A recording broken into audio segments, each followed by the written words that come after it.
folks, Stone and Ward McCarthy here with 311 Realty Group, bringing you your update for Bloordale Village in Toronto for May of 2022. Do please, I know I say this message every month, watch the GTA overall perspective of what's going down. I talk about how our supply is kind of holding the same. However, demand is dropping. We talk about prices since February are down about 10%. That's an average, of course. Some areas have been affected more than others. Some types of properties, distress sales that are pulling the averages down as well too, or the seller situation is unique where they have to accept lower than typical offers. Do watch that video. We talk about interest rates, what's likely in the pipeline for interest rates in the rest of the year, how that will impact our market in regards to whether we'll be in a seller's, a balanced, or a buyer's market by the end of the year. Let's dig into Bloordale Village. All of these are in a link somewhere around, however you're receiving this media. There's a link around where you can download all these sales. We're just going to look at the most and least expensive home sales, both homes and condos, Bloordale Village for May of 2022. So there were 4 houses sold in Bloordale Village in May, and the cheapest was 845 Lansdowne Avenue, listed at $999,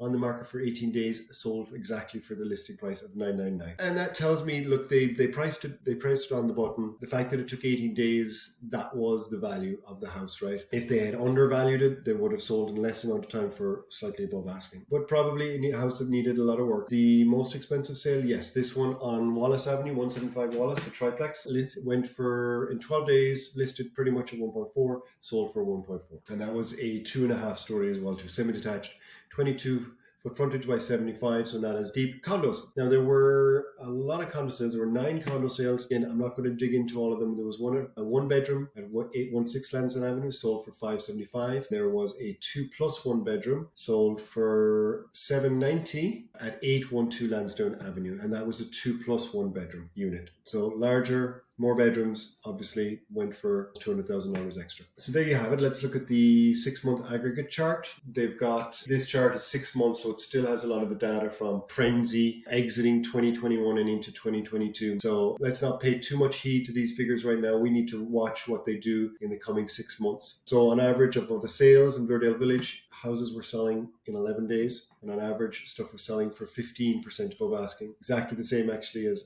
Dovercourt Village, 15% above asking. So if we listed a home at $1 million, on average, stuff was selling for about 150 over asking. Look, our market is shifting. We are seeing some sales that are showing the motivated sellers, people who have to accept lower than usual offers. We're seeing agents that are possibly, arguably not guiding their sellers correctly prior to hitting the market, and having a strategy that we may need to take a 6 weeks or a 4-week plan of approach to marketing and selling your property for the most amount of money in as short a time you can today, just without having to accept these lowball offers, because they're out there. A great market for buyers as well too.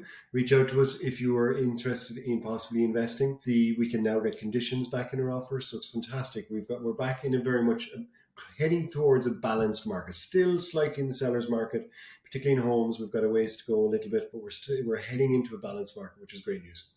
Okay, folks, Stone Ward McCarthy here, 311 Realty. Talk to you soon. Take care. Ciao, ciao.